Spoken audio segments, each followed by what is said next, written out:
जो देती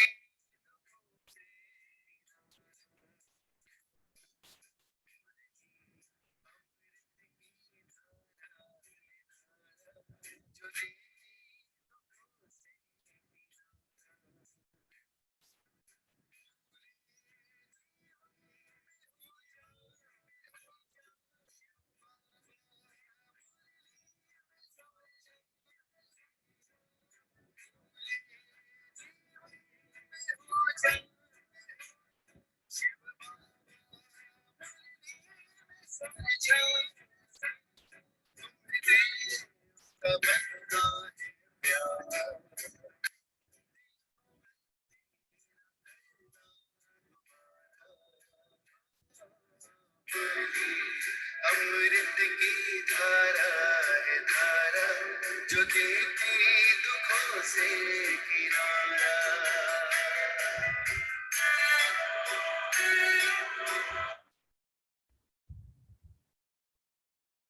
ओम शांति।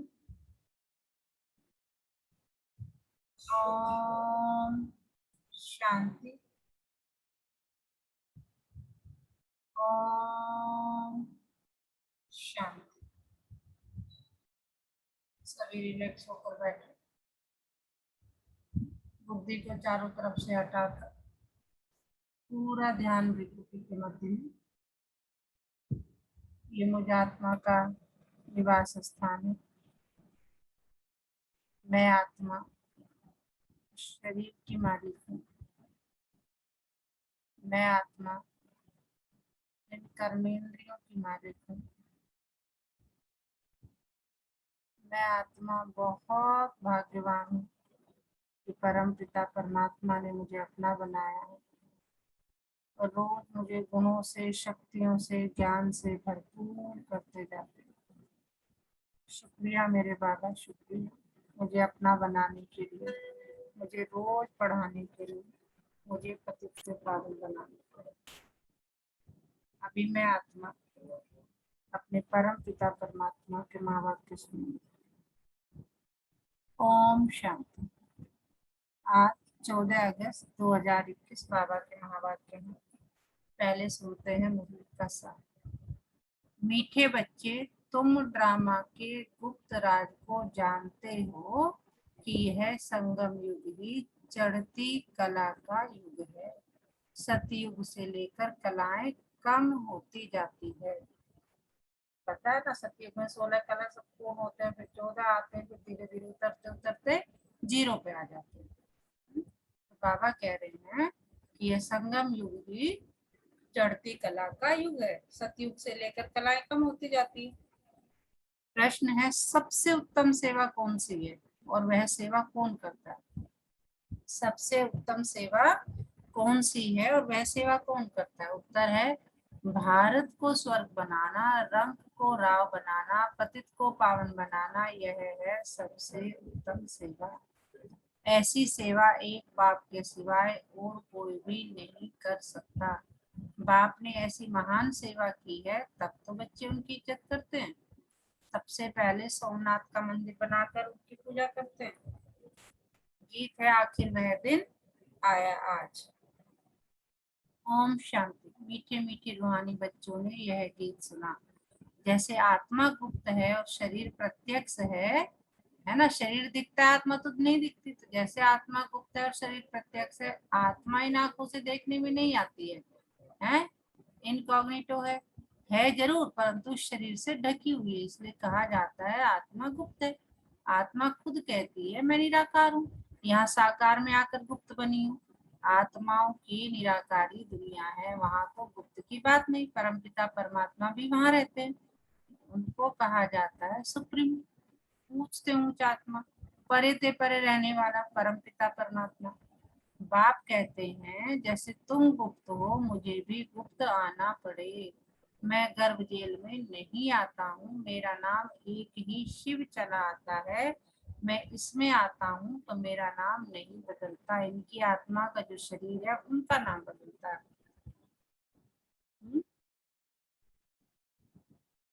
बाबा ब्रह्मा बाबा की बात कर रहे हैं कि इनके शरीर का नाम क्या था लिख रहा है, लेकिन मैं इनके शरीर में आया तो इनके शरीर का नाम क्या हो गया? ब्रह्मा बाबा। मुझे तो शिव ही कहते हैं, सभी आत्माओं का बाप। तो तुम आत्माएं इस शरीर में गुप्त हो, इस शरीर द्वारा कर्म करती हो, मैं भी गुप्त हूँ। तुम बच्चों को यह ज्ञान अब मिल रहा है कि मैं आत्मा इस शरीर से ढकी हुई हूँ। आत्मा है इनकॉग्निटो, शरीर है कॉग्निटो, मैं भी है शरीरी हूँ। बाप इनकॉग्निटो इस शरीर द्वारा सुनाते हैं, तुम भी इनकॉग्निटो हो, शरीर द्वारा सुनते हो। तुम जानते हो बाबा आया हुआ, बाप आते हैं भारत को फिर से गरीब से साहूकार बनाने। तुम कहेंगे हमारा भारत गरीब है, सब जानते हैं, परंतु उनको कोई पता ही नहीं कि हमारा भारत साहूकार कब था, कैसे था। तुम बच्चों को बहुत नशा है, हमारा भारत तो बहुत साहूकार था, दुख की बात नहीं थी। सतयुग में दूसरा कोई धर्म नहीं था, एक ही देवी देवता धर्म था। ये किसको पता नहीं, ये जो वर्ल्ड की हिस्ट्री ज्योग्राफी है ये कोई नहीं जानते। अभी तुम अच्छी रीति समझते हो, हमारा भारत बहुत साहूकार था, अभी बहुत गरीब है, और फिर भारत बाप आए हैं साहूकार बनाने। भारत सतयुग में बहुत साहूकार था, जबकि देवी देवताओं का राज्य था, फिर राज्य कहाँ चला गया यह कोई नहीं जानता। ऋषि मुनि आदि भी कहते हैं हम रचता और रचना को नहीं जानते। बाप कहते हैं सतयुग में इन देवी देवताओं को रचता रचना का ज्ञान नहीं था। बाबा कह रहे सतयुग में किसी को ये ज्ञान नहीं था, आदि मध्यंत को नहीं जानते, आदि मध्यंत को नहीं जानते। अगर उनको यह ज्ञान हो कि हम सीढ़ी उतरते रसातल में जाएंगे तो बादशाही का सुख भी न रहे, चिंता लग जाए। अभी तुमको चिंता लगी हुई है कि हम तमो प्रधान से सतो प्रधान कैसे बने। हम आत्माएं जो निराकारी दुनिया में रहती थी वहां से फिर कैसे सुख धाम में आई, यह भी ज्ञान है। हम अभी चढ़ती कला में हैं, ये 84 जन्मों की सीढ़ी है, इसके बीच में क्या होता है यह भी तुम जानते हो। सतयुग में सब तो नहीं आएंगे, ड्रामा अनुसार हर एक एक्टर नंबर वार अपने अपने समय पर आकर पाठ बजाएंगे। अभी तुम बच्चे जानते हो गरीब निवास किसको कहा जाता है, दुनिया नहीं जानती। गीत में भी सुना आखिर वह दिन आया आज, यह सब है भक्ति। भगवान कब आकर हम भक्तों को इस भक्ति मार्ग से छुटाए। भगवान कब आकर हम भक्तों को इस भक्ति मार्ग से छुड़ाए सदगति में ले जाते हैं, यह भी समझा है। रामराज रावण राज किस चीज का नाम है यह भी कोई मनुष्य नहीं जानते, अभी तुम बच्चे समझते हो। बाबा फिर से आ गया है इस शरीर में, शिव जयंती भी मनाते तो शिव जरूर आते। ऐसे भी नहीं कहते मैं कृष्ण के तन में आता हूँ, नहीं, बाप कहते कृष्ण की आत्मा ने 84 जन्म लिए हैं, जो पहले नंबर में था वह अब अंत में है। तत्व मैं जो आता ही हूँ साधारण तन में। क्या कह रहे बाबा कि मैं तो आता ही हूँ साधारण तन में, तुमको आकर बतलाता हूँ तुम कैसे 84 जन्म भोगते हो। इस समय देवता धर्म का तो एक भी अपने आप को समझते नहीं है, क्योंकि सतयुग को बहुत दूर ले गए। कल्प की आयु लाखों वर्ष लिख दी है, वास्तव में ड्रामा की हिस्ट्री तो बहुत छोटी है, इसमें कोई धर्म नहीं कि 500 वर्ष की, कोई की 2500 वर्ष की हिस्ट्री, तुम्हारी हिस्ट्री है 5000 वर्ष की। देवता धर्म वाले ही स्वर्ग में आएंगे, और धर्म तो आते ही बाद में। देवता धर्म वाले ही और धर्मों में कन्वर्ट हो गए ड्रामा अनुसार, फिर भी ऐसे ही कन्वर्ट हो जाएंगे, फिर अपने अपने धर्म में लौट कर आएंगे। बाप समझाते हैं बच्चे तुम तो विश्व के मालिक थे, तुम अभी समझते हो बाबा स्वर्ग की स्थापना करने वाला है, तो हम क्या नहीं, तो हम क्यों नहीं स्वर्ग में होंगे। पाप से हम वर्षा जरूर लेंगे, तो इससे सिद्ध होता है कि यह हमारे धर्म का है, जो नहीं होगा वह आएंगे ही नहीं, कहेंगे पराये धर्म में क्यों जाए। तुम बच्चे जानते हो सतयुग नई दुनिया में देवताओं को बहुत सुख थे, सोने के महल थे। सोमनाथ के मंदिर में कितना सोना था, ऐसा कोई दूसरा मंदिर होता ही नहीं, उसमें बहुत हीरे जवाहरात थे, गोद आदि के कोई हीरे जवाहरातों के महल नहीं होंगे। तुम बच्चों को जिस बाप ने इतना ऊंच बनाया है उनकी तुम कितनी इज्जत रखी है, उनकी तुमने कितनी इज्जत रखी है। जो अच्छा कर्म करके जाते हैं उनकी इज्जत रखी जाती है। अभी तुम जानते हो सबसे अच्छे कर्म पतित पावन बाप ही करके जाते हैं। तुम्हारी आत्मा कहती है सबसे उत्तम से उत्तम सेवा बेहद का बाप आकर करते हैं, हमको रग से राव वैग से प्रिंस बना देते हैं, जो भारत को स्वर्ग बनाते हैं उनकी भी इज्जत कोई नहीं रखते। तुम जानते हो ऊंच से ऊंच मंदिर गया हुआ है किसका, सोमनाथ का, जिसको लूट ले गए। लक्ष्मी नारायण के मंदिर को कभी कोई ने लूटा नहीं है, सोमनाथ के मंदिर को लूटा है। भक्ति मार्ग में बहुत धनवान होते हैं, राजाओं में भी नंबरवार होते हैं ना, जो ऊंच मर्तबे वाले होते हैं उनके छोटे मर्तबे वाले इज्जत करते हैं, दरबार में भी नंबरवार बैठते हैं। बाबा तो अनुभवी है ना, बाबा कहते हैं वो तो क्योंकि ब्रह्मा बाबा तो दादा लेखराज तो जाते रहते थे राजाओं के पास।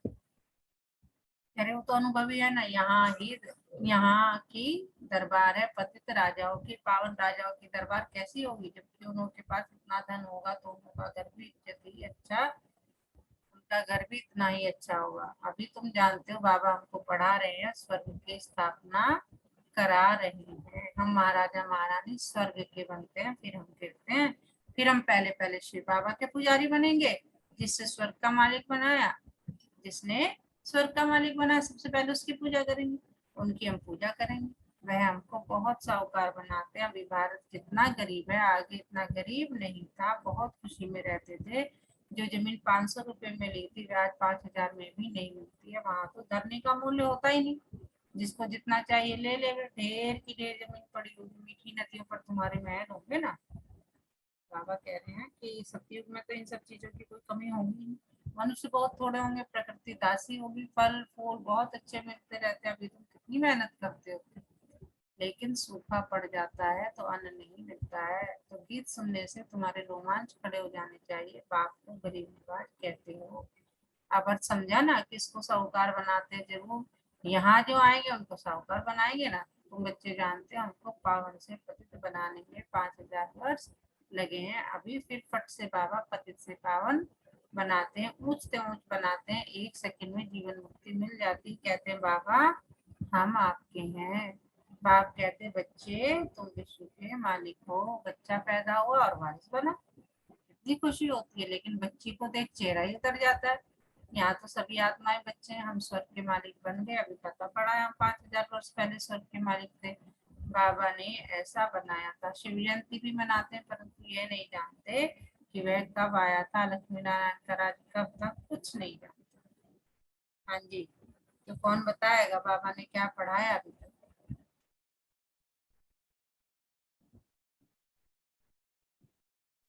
ओम शांति मैम। कौन? मैम बाबा जी आज कहते हैं मैम, ये शरीर तो हमें दिखाई भी देता है बट आत्मा हमें दिखाई नहीं देती है। और आत्मा आत्मा जितना बाबा जी को, शिव बाबा को याद करेगी, आत्मा जितनी पवित्र रहेगी, उतनी ही जल्दी हम स्वर्ग में राजाई प्राप्त करेंगे। आज पूरा ये बताया कि भाई स्वर्ग में राजाई जितने भी जल्दी नहीं दुख है यहाँ जाएंगे पे, तो सब एक साथ ही, जल्दी नहीं, उतनी जल्दी राजा प्राप्त नहीं, जाएंगे तो सब एक साथ उतना ऊंच पद प्राप्त करेंगे।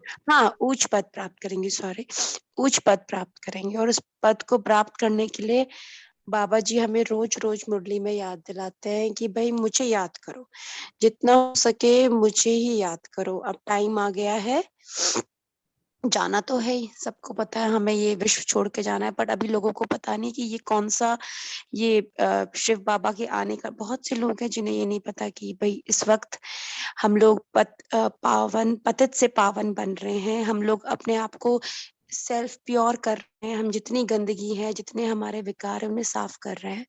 और जितना हम इन सब को करेंगे, जितना भी हम शिव बाबा को याद करेंगे, पद उस हिसाब से मिलेगा।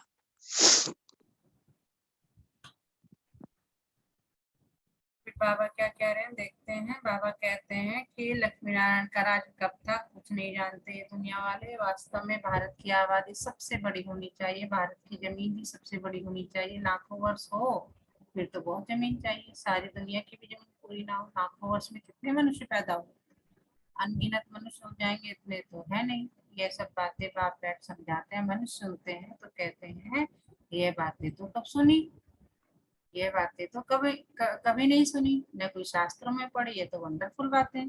अभी तुम बच्चों की बुद्धि में सारे चक्र की नॉलेज है। ये बहुत जन्मों के अंत में अपतित आत्मा है, जो सतो प्रधान था सो अब तमो प्रधान है, फिर सतो प्रधान बनना है। तुम आत्माओं को शिक्षा मिल रही है।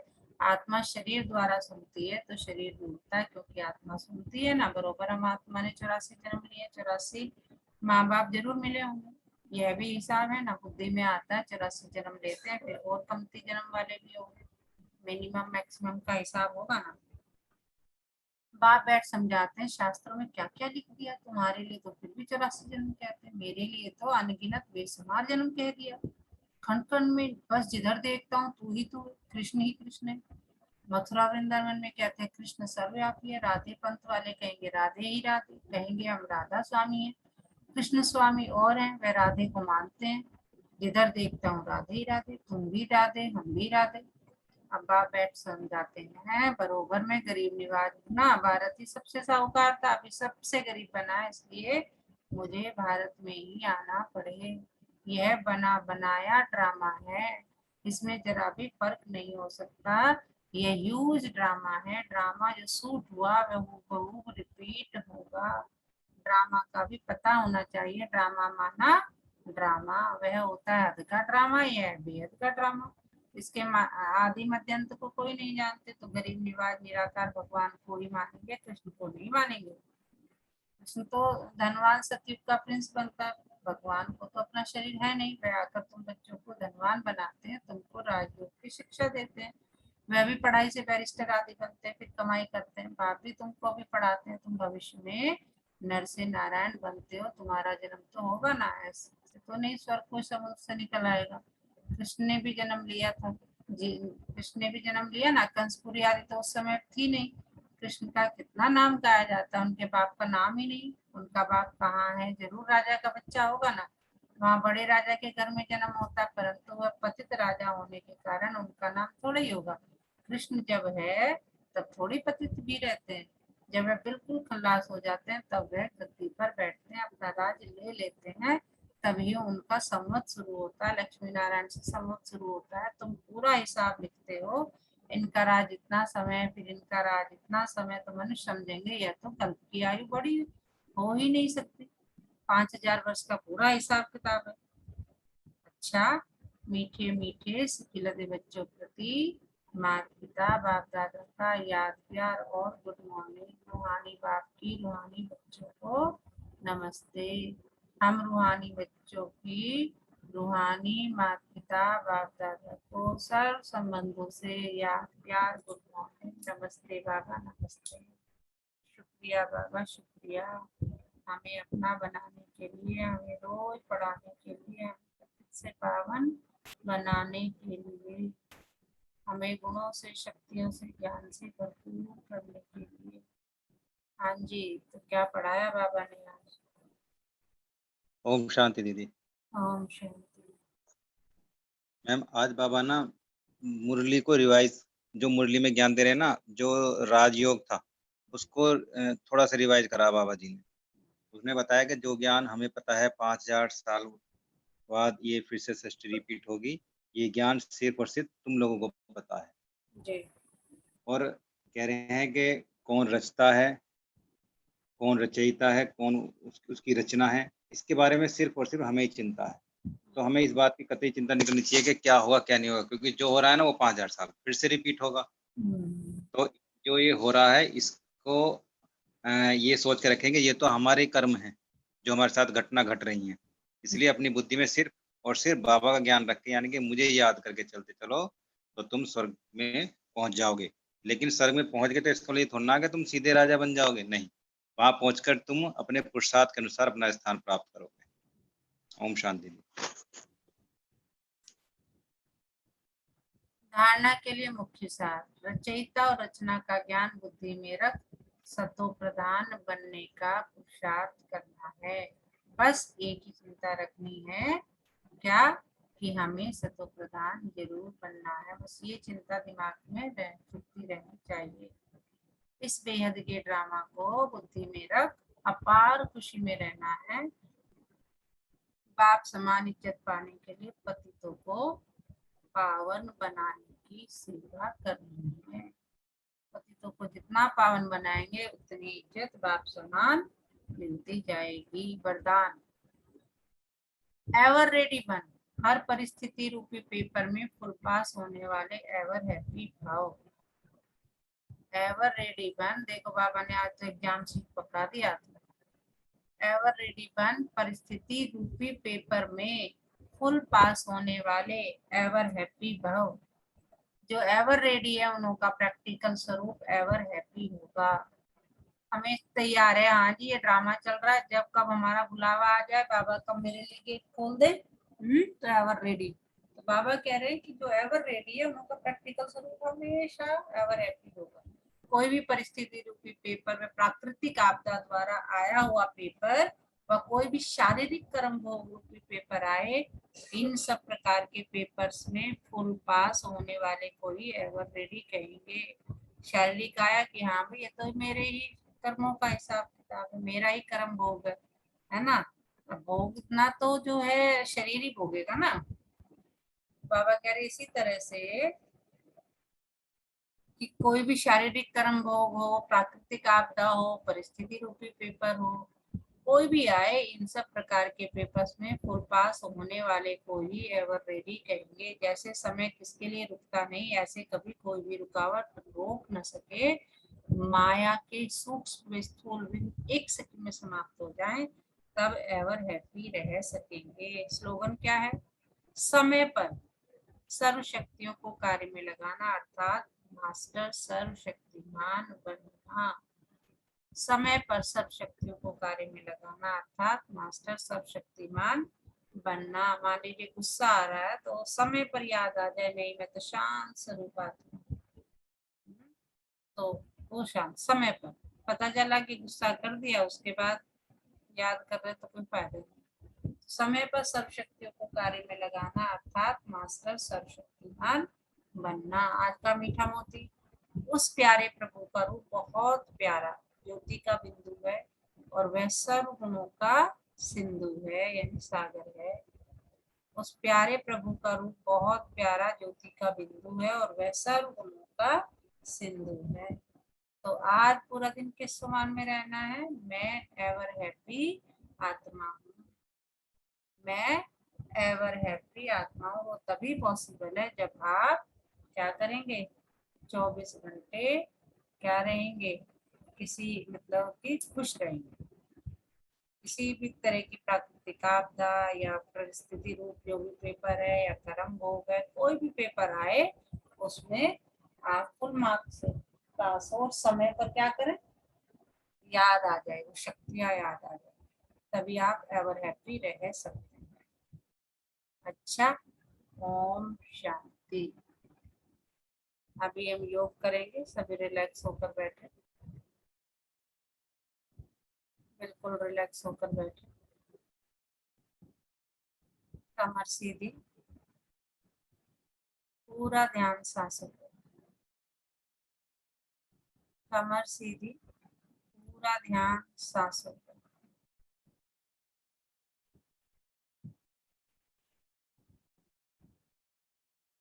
धीरे धीरे पूरा ध्यान त्रिकुटी के मध्य में, ये मुझ आत्मा का निवास स्थान है। मैं आत्मा इस शरीर की मालिक हूँ। मैं आत्मा कर्मेंद्रियों की मालिक हूँ। मैं बहुत भाग्यवान आत्मा हूँ।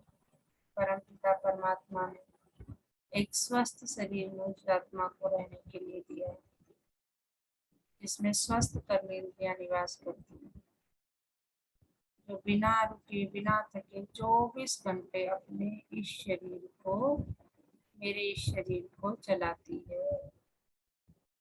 अपनी हर कर्मेंद्रिय को तहे दिल से थैंक यू बोले। हर कर्मेंद्रिय महसूस करें आप उससे गले मिल रहे हैं और बहुत प्यार से थैंक यू बोल रहे हैं। अपना दिमाग, अपनी बुद्धि, आंखें, कान, अपनी नाक, वाणी, हृदय, लंग्स, किडनी, इंटेस्टाइन, मेरे हाथ, मेरे पैर, मेरे शरीर की एक एक कोशिका को तहे दिल से बहुत बहुत शुक्रिया। दशों दिशाओं का, नवोग्रहों का, चारों युगों का, तीनों लोगों का तहे दिल से बहुत बहुत शुक्रिया। परमात्मा का बहुत शुक्रिया, उसने मुझे ऐसी जगह जन्म दिया जहाँ प्रकृति के पांचों तत्व भरपूर मात्रा में है। प्रकृति के पांचों तत्वों का भी तहे दिल से बहुत बहुत बहुत शुक्रिया। अपनी कर्म भूमि, जन्म भूमि, कर्मस्थली, जन्मस्थली, अपने देश, अपने विश्व, मेरा पूरा विश्व एक परिवार है। सबका बहुत बहुत ब्रह्मांड के एक एक कण का तहे दिल से बहुत शुक्रिया। मेरे परिवार के हर सदस्य का तहे दिल से बहुत बहुत शुक्रिया। ड्रामा प्लान अनुसार सब अपना पार्ट बजा रहे हैं, कोई भी गलत नहीं है, सब अलग है। उनकी सोच अलग, मेरी सोच अलग, उनकी पसंद अलग, मेरी पसंद अलग, वो अपनी जगह सही, मैं अपनी जगह सही, तो कोई भी गलत नहीं है, सब अलग है। इस बात को गांठ बांध लीजिए। इस टेक्नोलॉजी का, नेट का, लैपटॉप का, मोबाइल का, सब का बहुत शुक्रिया कि इस कोरोना टाइम में भी हम घर बैठकर अपने परम पिता परमात्मा शिव बाबा के महावाक्य सुन पा रहे।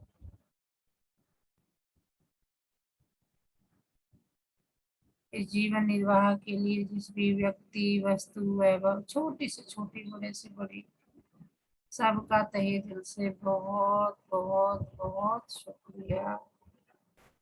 आज की दिन, तारीख, महीने का भी बहुत शुक्रिया। चलो मेरे बाबा, मीठे बाबा, प्यारे बाबा, आज के इस बेहतरीन दिन की शुरुआत करते हैं।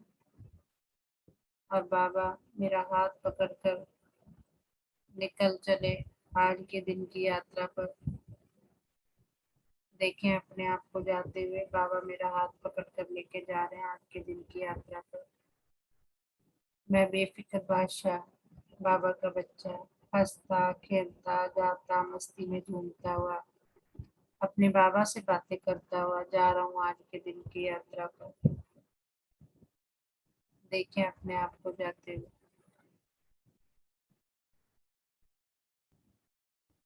अच्छा, ओम शांति। अपने दोनों हाथों को रब करेंगे, पहले फेस पर लगाएंगे, फिर धीरे धीरे पूरे शरीर पर लगाएंगे।